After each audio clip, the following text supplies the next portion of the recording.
Hello again, listeners to Radio Entrepreneurs. My name is Jeffrey Davis. I'm the host of Radio Entrepreneurs. Also, I'm founder and chairman CEO of MAGE LLC, management consulting firm here in the Boston area since 1985, working with 700 organizations and leadership and transition strategy planning. Our next guest is Lynn Sommer, managing director at Cabrillo Advisors. How did I do? Did I do okay with the name? That's all right. That's all right. Yep. Well, Lynn, tell us a little bit about yourself and what you're doing. Sure. So, Cabrillo is a national valuation firm. And so what we do is primarily we value privately held companies. And so it's for a variety of purposes, but the idea is if you're a publicly traded company, obviously you have the stock market to give you an indication of your value. But if you're privately held, you need someone to dig into the financials and the forecasts and figure out what the business is worth. So that may be for tax purposes, accounting purposes, in the context of an M&A transaction. And so we value privately held companies for a lot of different purposes. And how long have you been there? I've been with Cabrillo for almost 6 years. Almost 6. Wait a second. Something just happened to our screen. Okay, there. I apologize for that for a second. No worries. And what were you doing before that? So I've been doing valuations for about 20 years, with the exception of about a year when I was in mergers and acquisitions, directly selling companies.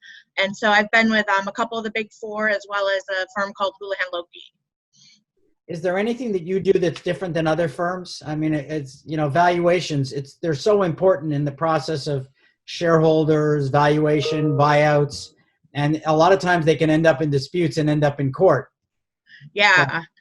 So I think a couple things kind of set us apart. One is it's usually a new process for the recipient of the valuation and the finance team that needs to give us the information that we need and the assumptions. And, we do a lot of hand-holding. We're really helpful to the client and try to take a lot of the heavy lifting and give a lot of guidance along the way. We understand it's usually their first go around. It's clearly not ours, so we're pretty helpful with that. And the other thing is valuation is subjective, and we always make sure that we do a really defensible analysis and can go over our assumptions and make sure that they're supportable. And, we try to have a really strong case. Not saying others don't, but that's what we think sets us apart. Has these current economic times changed your business at all? So it's been really interesting. I would say we are as busy as we've always been, but for some different reasons.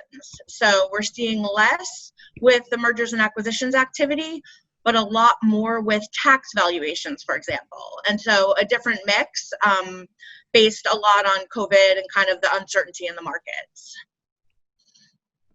Can you give us any more detail on that? Yeah, absolutely. So one thing is a lot of companies, their valuations are down. And that, of course, is not great from an investor perspective. But the one, I don't want to say silver lining, but for lack of a better term, is that, it's a good time to do a tax valuation because you're always trying to keep a tax valuation low, if you will.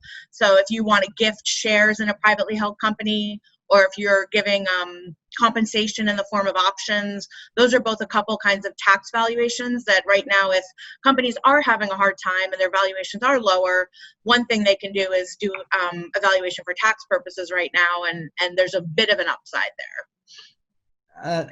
Interesting. So who generally hires you? Do you get hired by law firms? Do you get hired by the clients? I mean, give us a sense. Yeah, so we get hired primarily by the companies directly, except in the case of sometimes with gift and estate work or in a litigation context, we'll get hired directly by the law firm on behalf of the client. But usually what happens is a lot of our work is compliance oriented in terms of accounting or tax based. And so either an attorney or an accountant will often tell a client you need a valuation and tell them, here are a couple people you can try and use. So even though the company will come to us directly in terms of being hired, they often come through the attorneys and the accountants. So now I understand doing organization valuation. Do you ever get involved with personal assets as well? Because there's a lot of issues with that as well for insurance reasons. Yeah, we're primarily on the company side. So we do mostly valuation of corporate entities, different types of corporations, LLCs, S corps, but not individual personal assets. Right. Interesting. Do you see that the current changing economy is going to continue to affect your business? Has technology affected your business at all?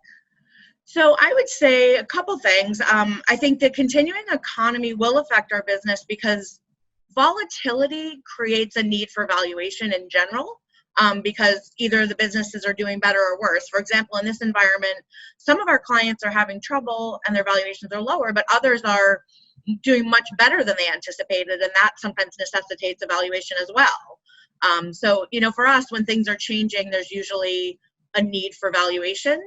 And in terms of technology, I think for accounting and a lot of financial consulting, there's definitely technologies that are coming to market that are helping to automate some of the process. But at the end of the day, there's a lot of subjectivity. Everyone loves to say that valuation is an art, not a science. There's a lot of judgment that needs to be applied. So I think it's using technology as a tool and applying judgment where it's needed. I'm glad you said that. I was involved with a valuation, corporate valuation in the last year where both myself and the financial advisor were fighting with an evaluator who brought an academic model to a business, and we felt that it was just going to put the business out of business. It had no feel for the marketplace, the tax issues, the tax consequences. Yeah. You have to use some judgment. To me, all science is best done with a little art. Well, and there's a reasonable range of values too, and I can't obviously give people any number that they want, but, we try to understand what is being accomplished and, provide a reasonable range of values or, a value within that range that is useful. Everybody, we've been speaking with Lynn Sommer and very interesting discussion on valuations. Lynn, if somebody were looking for you, how would they find you? So you can see on the screen our website and my email address, and I'll just state them if that's helpful. No, I'm going to do that at the end too.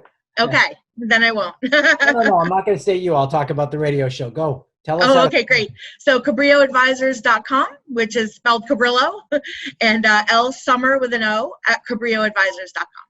Well, we appreciate you being on. I think it's an important topic. A lot of people are looking at different valuations in this economy too. That business has changed the value of their business. So during changing asset times, this is an important thing to be looking at. And remind everybody, we are streaming everyday stories on Radio Entrepreneurs, and you can find us on all your social marketing sites, including Lynn's social marketing site. But you can find us on Radio Entrepreneurs on Facebook, LinkedIn, Twitter, Instagram, YouTube, iTunes, Spotify, Google Play, and I guess the one I've been hearing about lately all the time, Stitcher. Wow. All of a sudden, everybody's talking Stitcher. Not me, but how about TikTok? Well, TikTok. Well, we're going to speak. I guess that's our producer's going to be adding that to the list. We hope. He's supposed to be working. We got to check up on him. Lynn, I want to thank you for being on the show today, and remind everybody they are listening to the one, the only Radio Entrepreneurs.